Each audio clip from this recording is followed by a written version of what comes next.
बात के नाम से बदनाम किया गया। उसके बाद जब असेंबली इलेक्शन हुआ तो यहाँ मजहबी नारे लगाए गए, यहाँ इस्लामी बात की गई, यहाँ ऐसा बोला गया कि बस वोट दे देना है, जिनका मुसलमान दिखता चेहरा है तो वो दे देना ही हमारी जन्नत की रसीद है। ये ऐसा बोलकर मस्जिदों से मदरसों से इस्तेमाल किया गया और वोट ली गई। किसी भी खातून को टिकट नहीं देंगे क्या?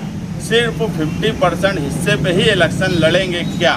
ये उन्होंने शहर के सामने बताना, जो अपने मतलब से शरीयत का इस्तेमाल करते हैं और अपने मतलब जब निकल जाएगा तो अभी कारपोरेशन में 50% खातून को टिकट देने की बात करेंगे, टिकट देंगे तो उस वक्त जो शरीयत असेंबली इलेक्शन में मस्जिद में बैठकर खुद सवाल किया गया, उसके बाद राफिया आपा ने घर घर पॉम्पलेट बांटी कि एक खातून को वोट नहीं देना चाहिए और एक खातून जो है वो क़यादत नहीं कर सकती। इस तरह की बात करने वाले हज़रत मुफ्ती मोहम्मद इस्माइल आने वाले कारपोरेशन में किसी खातून को टिकट नहीं देंगे क्या?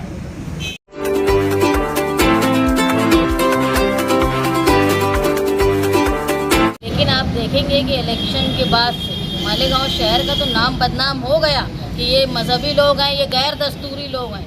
उसके बाद जब मालेगांव शहर पे आफत आई तो कोई आया नहीं बोलने के लिए। जैसे कि मुस्तकीम ने मिसाल दी कि एक हिस्ट्री शीटर के लिए यहाँ से लेके बम्बई तक लेटर दिया गया मालेगांव शहर के एमएलए की तरफ से, लेकिन मालेगांव शहर पर आफत आई जहाँ एसआईटी में लोग गिरफ्तार है, ख़वातीन हैं, उनके ताल्लुक से कुछ नहीं बोला गया। बस्तियाँ तोड़ी गई, वहाँ कुछ नहीं बोला गया।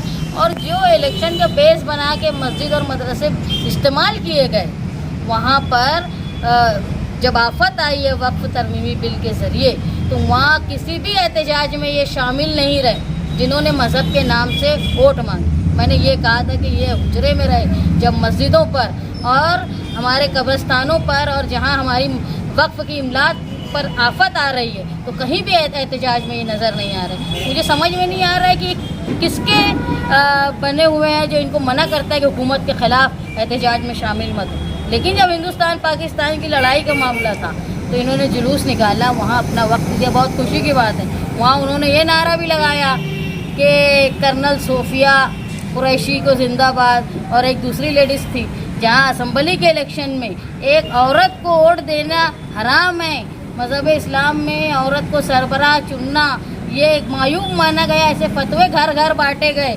लेकिन जुलूस के बराबर उन्होंने कर्नल सोफिया कुरैशी की तारीफ में किया। ये तब्दीली उनके अंदर आई, ये मुझे लगता है। ये एक बात है दौरान जो बार बार हम बोलते हैं कि मस्जिद और असेंबली इलेक्शन के दौरान मस्जिद का इस्तेमाल ये किस तरह करते हैं। अभी किला झोपड़पट्टी के मामले में भी बोर्ड पर उन्होंने वही किया। दौरान ये एक सवाल जवाब का सेशन रखते, सवालात भी इनके ही दिए हुए रहते। तो असेंबली इलेक्शन में एक सवाल था कि किसी ने किया कि औरतों को हुक्मरां बनाना कैसा है। इस सवाल पर हुक्मरां बनाना कैसा है हुजूर ने मना किया और हुजूर ने इसकी वईद बताई। नबी करीम सल्लल्लाहु अलैहि वसल्लम ने फरमाया है, ला युफ्लिहा कौमन वल्लौ अमरहुम इमरातन, कि वो कौम हरगिज़ कामयाब नहीं होगी जिसने अपना हुक्मरान किसी औरत को बनाया।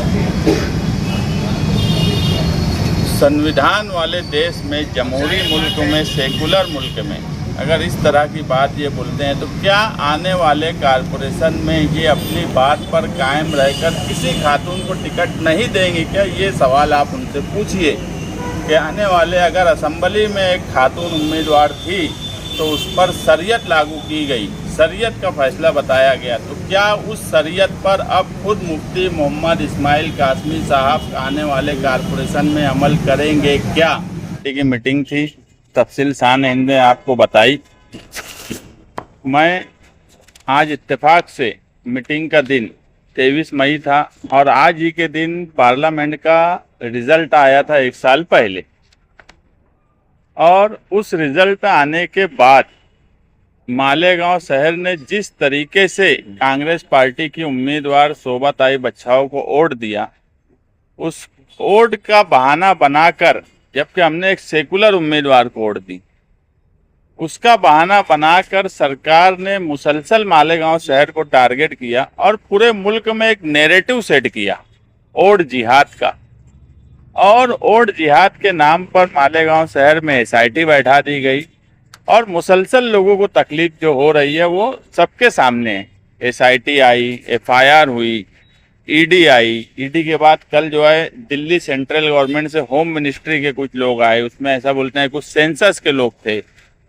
फडणवीस साहब अपने ऑफिशियल साइट पे डालते हैं कि ये डर अच्छा है मालेगांव शहर में कि 2 महीने में एक जन्म दाखिले की अर्जी नहीं आई और इन सब लोगों को बांग्लादेश में हकाल के हम रहेंगे।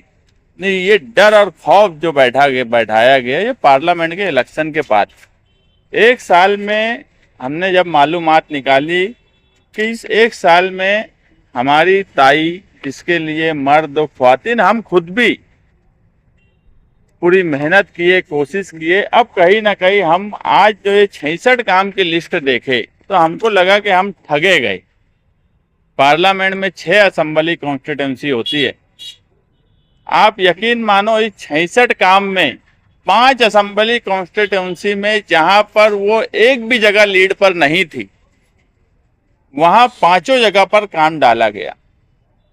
जिस मालेगांव सेंट्रल ने उनको जीत दिलाई और पूरा शहर तकलीफ उठा रहा है, हम खुद भी तकलीफ उठा रहे हैं, वहां के लिए 1 रुपये का बजट उनके पास नहीं है।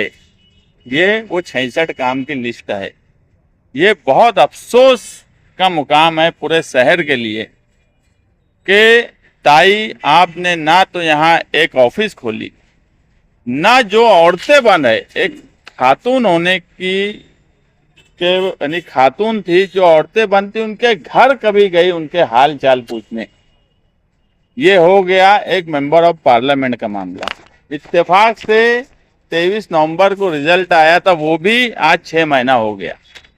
जब 1 महीना हुआ था तो हमने एक बोर्ड लगाया था कि क्या खोया क्या पाया, शहरियान आँख खोल लें, आपके पैरों तले की जमीन खींच ली जाएंगी। यकीन मानो आज 6 महीना हो गया है। उस वक्त हमने बोले थे जमीन खींच ली जाएंगी। आज जब हम बैठे हैं तो जमीन खींच ली गई है और हजरत कुछ नहीं कर पाए। हजरत मजबूर एमएलए बन के बैठे हैं। एक ऑर्डर आज हुआ कोर्ट में एसएस कंताले साहब की एडिशनल सेशन जज नदीम फिटर के मामले में, उसकी एंटीसिपेटरी की बेल थी। उस ऑर्डर में जज ने लिखा कि MLA, sitting MLA Malegaon central ने एडिशनल एसपी को, एसपी को, आईजी को, होम सेक्रेटरी और मुंबई पुलिस कमिश्नर तक उसको, और वो इल्ज़ाम उस पर गलत है, वो बेकसूर है, ऐसा लेटर दिया गया। मगर अगर सिटिंग एमएलए इतनी नज़र रख रहा है और पुलिस अपनी इंक्वायरी कर रही है तो पुलिस की इंक्वायरी पे कोर्ट को भरोसा रहा, मगर उसने अपने ऑर्डर में वो एमएलए की बात लिखी।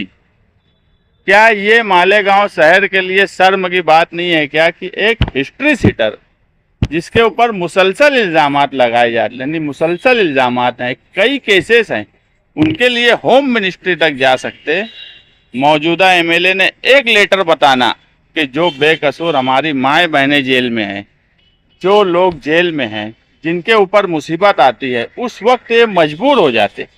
और एक हिस्ट्री सीटर के लिए इनके साथ एमडी बेचने वाले लोग घूमते, हिस्ट्री सीटर के लिए होम मिनिस्ट्री तक ये कोशिश करते, तो क्या जो बेकसूर लोग जेल में बंद है इनके लिए एक लेटर इन्होंने दिया, उस वक्त मजबूर बन जाते। लोगों का जब घर टूटता है तो ये बोलते हैं कि मैं मजबूर हूँ, मैं नहीं जा सकता, मगर ऐसे लोगों के लिए दिया जाता।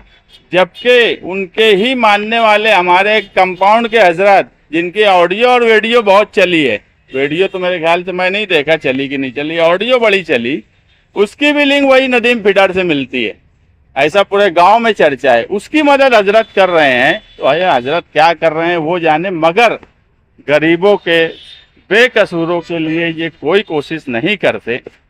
यही सच्ची बात है। आने वाला कारपोरेशन इलेक्शन के ताल्लुक से मीटिंग थी और इस इलेक्शन को हम जितने इलेक्शन अभी तक हुए, हम इक़्तिदार में भी रहे, हमें अच्छी भी सीटें मिली, हमें कम भी सीटें मिली इस शहर में, मगर हम हमेशा लोगों का काम काज करते रहे। शान हिंद ने अभी अपनी तकरीर में कहा कि टाइगर और शेर बेक होके जो आ रहे हैं, तो बेक होने की ज़रूरत ही क्यों पड़ती है?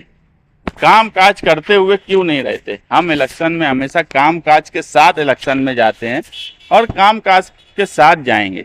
ये इलेक्शन सिर्फ रोड गटर और इंफ्रास्ट्रक्चर और डेवलपमेंट का ही नहीं होने वाला। आज जो भी मुसीबत आती है उसका मुकाबला करने के लिए हमें कारपोरेशन में ऐसे कारपोरेटर से चाहिए जो ढाल बनकर आवाम की रहनुमाई कर सके। अगर कोई मुसीबत आती है सरकार की तरफ से, तो वो ढाल की तरह कारपोरेशन के आसपास खड़े हो जाएं लोगों के लिए।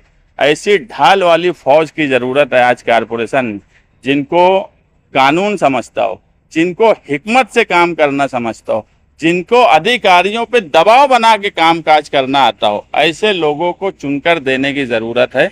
और हम समाजवादी पार्टी की तरफ से भी ऐसे ही लोगों को टिकट देने की कोशिश करेंगे जो कानून भी जानते हो, जिनको कारपोरेशन समझती हो, जिनकी ताकत से जो ये बोल सके कि कमिश्नर आवाम का नौकर है, ये बोलने की ताकत रखने वाले कारपोरेटर्स की ज़रूरत हमको है, इस शहर को है। और ऐसे लोग हम चाहते हैं कि चुन कर आएँ और ऐसे ही लोगों की एक ढाल कारपोरेशन में तैयार हो।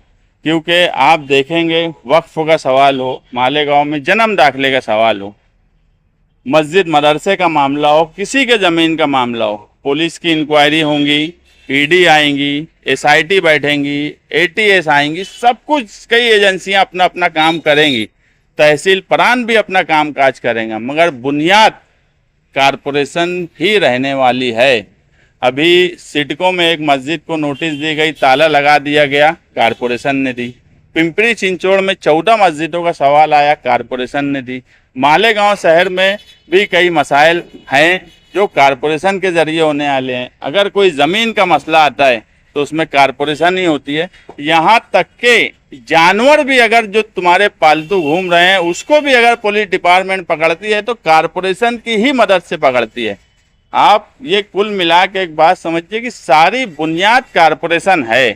तो कारपोरेशन में ऐसे लोग आना चाहिए, ऐसी लीडरशिप मजबूत रहना चाहिए, ऐसी फौज वहाँ पे मेजॉरिटी के साथ रहना चाहिए जो ढाल बनी हुई रहे मालेगांव शहर के लोगों के लिए, जिन्हें रोड गटर साफ सफाई भी समझती हो। मगर ये सारी मुसीबत अगर कोई मस्जिद पर नोटिस आती है तो हमारे कारपोरेटर ये नहीं बोलने वाले चाहिए कि मैं मजबूर हूँ। हमें मजबूर कारपोरेटर की भी ज़रूरत नहीं है। हमें बहादुर और समझने वाले, हर तरीके से, हर हिकमत से काम करने वाले लोगों की आज ज़रूरत है। इससे पहले थोड़े 19-20 भी लोग चल जाते थे, इस बार 19-20 लोग नहीं चलेंगे। शहर के हालात ऐसे हैं। मुसलसल सरकार जो है वो सेंट्रल गवर्नमेंट हो या स्टेट गवर्नमेंट हो, उसने मुसलसल मालेगांव शहर को टारगेट किया है। और जिस 2 इलेक्शन को बुनियाद बना के टारगेट किया गया, एक पार्लियामेंट का इलेक्शन, दूसरा असेंबली का इलेक्शन। पार्लियामेंट के इलेक्शन में वोट जिहाद का सवाल आया, असेंबली में मजहब का इस्तेमाल, जिस तरीके से नारेबाजी की गई, तेरा मेरा क्या रिश्ता, जिस तरीके का प्रचार किया गया, तो कहीं ना कहीं मालेगांव टारगेट है। और जिन लोगों की वजह से है, उन्होंने बेयार और मददगार इस शहर को छोड़ दिया है। उनको कुछ लेना देना नहीं है। उनको ये तो फिक्र है कि एक हिस्ट्री सीटर अगर गया है तो होम मिनिस्टर और पुलिस कमिश्नर यहाँ तक जाया जाए, मगर नजमा बानो अगर जेल में है, शबाना अगर जेल में है, तो उसके घर कोई नहीं गया, उसके लिए एक एमएलए का लेटर इशू नहीं हुआ। यही सच्चाई है और यही सब चीज़ों के साथ हम इलेक्शन में जाएंगे। और एक कमेटी सदर शान हिंद ने कमेटी कुछ जिम्मेदार तय की है जो मालेगांव शहर में जाएंगे, लोगों से बात करेंगे और कुछ लोगों का ये भी बोलना है इत्तेहाद किया जाए, कुछ लोगों का अपने बल पे लड़ा जाए। तो ये शहरियान से बातचीत करेंगे। इत्तेहाद भी अगर होगा तो ऐसे लोगों का हो के साथ होगा जो काम करने वाले लोग हैं। शहरियान जिनको बोलेंगे कि ये काम करने वाले लोग हैं, अगर शहर पर कोई मुसीबत आती है तो उस वक्त ये सब कुछ छोड़कर खड़े होते हैं। उनके साथ इत्तेहाद की बात आएंगी तो हम उनके साथ इत्तेहाद भी करेंगे। ये जिम्मेदार हमने कुछ तय किए हैं।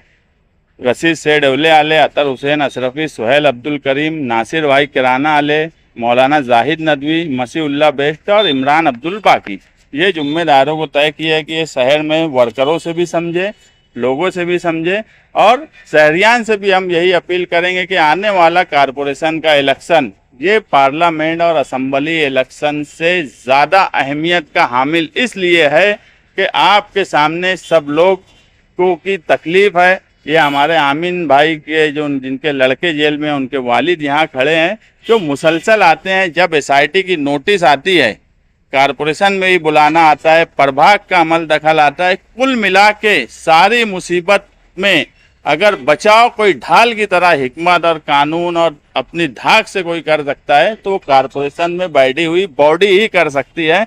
इसलिए कारपोरेशन में एक ताकतवर, मजबूत, समझने वाले बॉडी की ज़रूरत है, जो मैं फिर बोलूँगा, जो कारपोरेशन में मालेगांव शहर की आवाम के लिए ढाल बनकर खड़ी रहे।